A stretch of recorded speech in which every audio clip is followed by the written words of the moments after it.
Thank you. Thanks. Appreciate it. Thank you, love.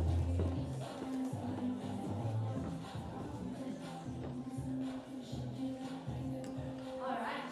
Okay, so the only thing I was nervous about was really walking in heels and taking those 2 steps and down. So we are already on a good start. Okay. So welcome, Yuri, welcome, Dan. Hi. We've talked a lot about multiple things today, but don't forget, 49% of your impactful campaigns is only through creative. So that continues to be the most important thing. And that's where we'll spend some time together to see what creatives at work on Meta really look like and what goes behind in building them. To do all of this, I have 2 people with some real stories here. We have Uri, who's the co-founder of Growth Collective. This is the agency that was responsible for accelerating creative diversification journey for Unbound Merino, and we get into a lot of it in detail.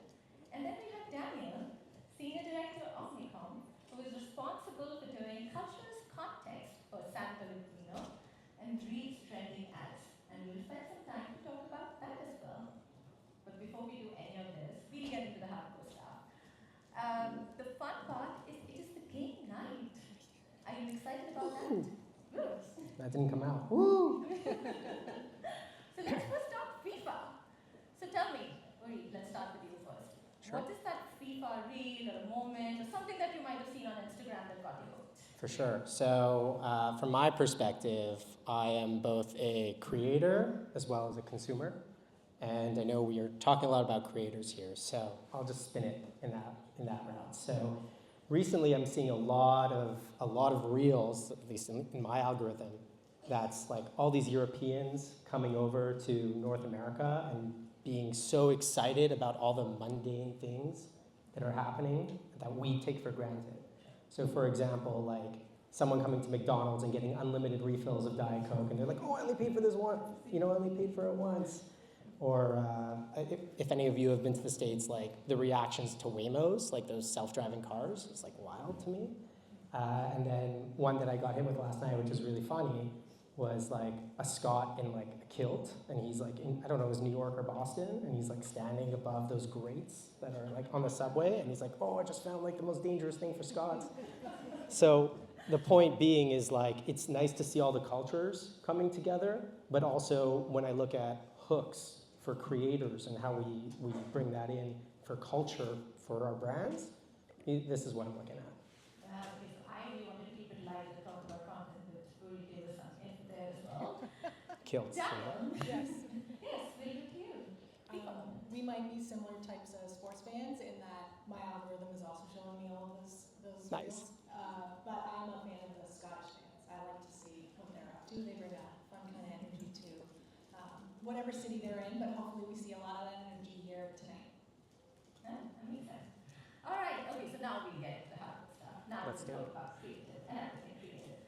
So tell me, Uri, and let me show the slide as well on creative diversification, the journey. It was quite a journey in Unbound Merino, right? So tell us how it started, what led to it, and really, just take us through. Okay, for sure. So I just want to set the context here. We can't take all the credit. The team at Unbound, like the client themselves, they're great. They have like a great partnership team, amazing designers, brand guidelines, etc. And we really act as like the strategic layer and the data layer behind it to help understand and recommend what's working in both the account as well as what's happening culturally. So to know where we are today, we actually have to understand where we were at the beginning. So when we first were contracted with Unbound, it was a different era, like pre-Andromeda. The ad account was spending less, but also it was really, really related and really reliant on interest targeting and lookalike targeting in order to increase incremental reach, let's say that.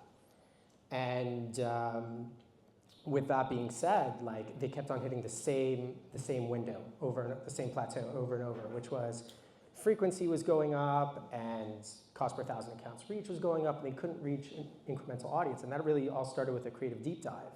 And they were really reliant on DPAs, dynamic product ads, like within catalogs, as well as static creative. And the static creative was good, but let's say it was a little bit more product focused, right? So the material or the colors or the restocks, et cetera. Whereas we really needed to understand that with the 2026 business goals, which we're still trying to achieve today, which is acquire new customers as efficiently as possible, which is easier said than done, which everyone in the room can probably attest to, something needed to change. And so we sat down, we did a creative retrospective, which I'll get into later today, and we really came up with the strategy that 3 particular things needed to change. The first was we need to expand on like placements and formats. The second was that we need to expand on our visuals, so a mix of hi-fi versus lo-fi, UGC, founder ads, you name it. And the third is messaging, because I think someone just used the term motivators here. We look at anxieties, we look at desires, we look at benefits, and it's very hard for that to come across within static ads. So putting that all together, we really needed to bring it to the new era today and feed into the Andromeda algorithm in terms of, hey, all this needs to go out in order to reach net new pockets of audiences and really lean into it. Amazing. And we can see that, right? Like so many different kinds. You have creator content, founder-led content, catalog, and a lot of other stuff. Right, yeah, this is the result of that flywheel. Amazing. And so tell me something. With all of this, how you look at creative, or how you perceive creative, would also have changed, right? Like the whole thinking would have changed around creative. And there also must be something to do with performance. And Right. there must be some impact with performance. Right, so that, yeah, Has to be. of course. So 2-part question. So tackling the first part, which is how has our thinking changed? Yeah. It's changed every conversation that we've ever had with the client when we go into a creative brainstorm or a creative sprint. And so now we don't try and chase that particular hero ad and analyze like, oh, how do we iterate on one particular format? It's more so along the lines of what are our business objectives and what do we need to do to achieve those objectives? So very specifically in Q1, Q2, we want to grow the male customer base because number one, they have a higher AOV on the first purchase, but also a longer LTV. So we have a little bit more wiggle room to play with. And with that, we sit down and we say, okay, how do we achieve this? What are the 2 questions we need to ask? The first is, what does the system need in terms of formats to reach different audiences? And number 2, in terms of creative, what type of motivators do we need to resonate with those pockets of audiences? And so the conversations really lead from like very ad focused to more so how do we get as much creative diversity rather than creative volume in one particular message. In regards to performance, it changes everything. So on the performance perspective, it changes how we structure campaigns and it changes how we report on campaigns. In terms of structure, now everything is really done by the ICP, the ideal customer profile, and that business objective. So we'll place multiple motivators within one A+ campaign. And whereas before we would kind of break that out. With that, what we're seeing, and probably what a lot of advertisers in this room are seeing, is that there's a concentration of spend in like your top 10% of ads. And then the remaining, 90% of ads get the remaining spend. But those might be performing. In the past, we would try and isolate those and like force spend on them, but that's not the point anymore. The point is that the algorithm is smart enough to say, okay, some of these particular motivators or formats or diverse creatives that you have, those sets that you have, those have a broad appeal, and the other ones aren't as broad, but they can still bring efficient CPAs, ROAS, whatever your goal is. And so when we end up reporting in the way that we structure things now, it's more so in a unit rather than individually.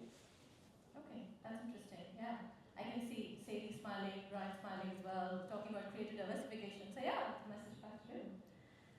Okay, this is a room full of marketers, and I'm sure everybody wants to know how can they get started with creative diversification. If they're not doing it today, what are a few things that marketers can do? Okay, that's a great question.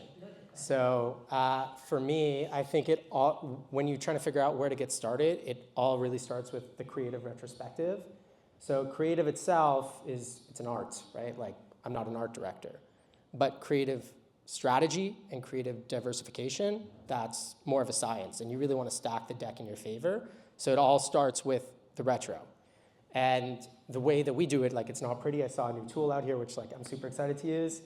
First time that I'm personally seeing it, but we do it in a very manual way, and you should too, which is pull, I don't know, 6 months worth of data, every single one of your ads in an Excel spreadsheet, and then create, like, custom columns. So break everything down. Meta looks at every single variable of an ad. What format is it? Like, is it a video? Is it, static? Is it a carousel? If it's a video, is it a UGC? Or is it a founder-led? Or is it a high definition video that you did in a studio? If it's UGC, what creator is it? Is it a partnership ad? So you'll have all these custom columns. And then we really do an analysis, and we say, okay, which ones are beating our metrics? But more importantly, when you're trying to figure out where to start, we count each one of those categories, and then we match those towards a hit rate. Which ones are beating our performance metrics? So if the CPA is $50 target, how many are beating that $50 target? And that helps you identify, number one, where your resources have been allocated. Have they been allocated efficiently based off of the hit rate?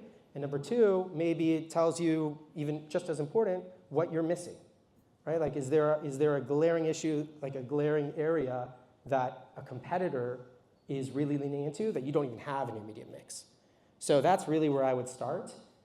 You really, really want to stack the deck in your favor, and you can't do that without actually knowing the data.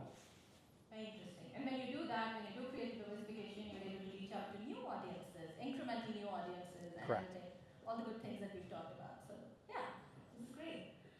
So it's always good to have different formats, multiple kind of creatives, but what do you do when you have a creative that is very good? How do you make that creative work harder? And that was a challenge, Danielle, that you had, and that is what you were able to do on San Pellegrino using Reels trending ads. And I know that San Pellegrino was one of the earlier brands in Canada to try out Reels trending ads. So tell us how that was, and what was the journey like, and how did you start with it? So San Pellegrino was launching their holiday campaign when we learned that we would have the opportunity to test these Reels trending ads, and we jumped at the chance to do that. We wanted to associate with culture and that trending creator content to reach that really leaned in and engaged audience. Brand love studies are really important, so Meta was able to set up a nested BLS for us so that we could understand how this was performing versus some of our other kind of business as usual tactics. And we saw really strong results across all of the questions in the funnel, where typically we only see lift on upper funnel kind of questions. So with that learning, it was really great timing going into 2026, so we could apply some of that to those campaigns as well. Amazing. And Reels trending ads let you place your ads alongside trending creator content. And I think in this case, Daniel, it was very intentional, because I remember the categories that you picked were food, drinks, and music, which is so related to San Pellegrino, the whole cultural context part of it. So how did you go about that? Yes, it was very intentional that we selected those categories. As you can see the ad on the screen, the campaign was a global concept that the agency localized for our market. And with that, it's called the Spark campaign, and looking to spark a greater connection to move beyond small talk. And a lot of times those conversations are happening around the table. So you can imagine that you're watching a trending food reel, and then you see the San Pellegrino ad, and it asks you what food knows who you truly are. So in this case, we were able to put the context ahead of the audience, and when we did that, we saw those really strong results. Yeah, amazing. And so this is something that I've heard a lot from brand marketers, which is, how do you get your brand to be part of the culture? What would you suggest? What is it, or where should marketers start? I think they need to start with where their brand actually fits. So we just mentioned San Pellegrino and food and drink, but for one of your brands, it could be fitness or beauty or entertainment. So figuring out where it fits, and then using a format like the Reels trending ads to associate with that culture and that placement, so that you don't have to create the culture. You don't have to make your video go viral. That's what that format will do for you. And I think that that's the best place to start. You don't have to allocate your whole budget. You can test this alongside your other tactics, and then from there you can optimize it and scale those results. It really allows you to move beyond just efficient reach to create more brand resonance. Yes. Sometimes it's just that easy. You don't always have to create everything, but you can just use culture as context on our platform. We last question. Uri, maybe we'll go with you. We are back half of 2026, almost about there. What is the one creative bet that you are taking or you're planning to test in 2026? For us, for Unbound very specifically, as well as other clients at the agency, it is definitely partnership ads. So for a lot of brands out there, the question is, how do you get incremental reach? How do you lean into that with different motivators? And for us, partnerships, that is like the epitome and embodiment of reaching a net new audience. Like just that opportunity of saying, hey, like we're going to work with, whether it was a micro influencer or one of those macro ones that we were mentioning earlier, you have the opportunity to tap into a seed audience that you wouldn't have otherwise been able to as a brand. Not to mention that there's a lot of authenticity that's involved with that. And so one thing that I'm really excited about and that we're actually using every single day at our agency is the Partnership Hub. And I know that there was just a presentation about it, so this, I promise, wasn't pre-planned, but we were back at, I was at Newfronts in March, and the redesign was announced. And from that redesign, I immediately messaged the team because we were doing it completely manually. And I messaged our team like, hey, like there's a new tool that like is really, really intuitive right now. And since that moment, our team has been very, very reliant on it, and it helps us establish connections and reach out to partners and creators that we as an agency weren't able to before, and it's extremely streamlined. Our bet is definitely in partnerships this year. That's true. Partnership Hub, if you've not checked it out, it's really your one-stop place to get all of the insight. It's amazing. Dan, same question for you. What is the creative bet for 2026, back half of 2026? I'm going to say two things because I still have to. Obviously, the Reels trending ads, we've tested that on Yes, some of other brands, and I'm looking forward to hearing more results across all of the Nestle brands, but also partnership ads. So we had two for two on our show. Amen, I love it. One of our other clients has really leaned into creator partnerships, and I'm looking forward to seeing more of that. Amazing. So we have to get both of you next year and we talk about partnership ads. Let's and do how it. that went. So we talked about creative, and there are really two parts to creative. One is just about making good creative, multiple of them, and that was creative diversification, and that's something that we learned from Uri. And then we talked about how if you have a good creative, how do you make it work harder? And that really is a creative decision as well. And so you could use culture as context and really strengthen that. Thank you so much. Thank you. Uri, for your time, and thank you so much, Danielle, as well. Thank you all for And with that, let me pass it on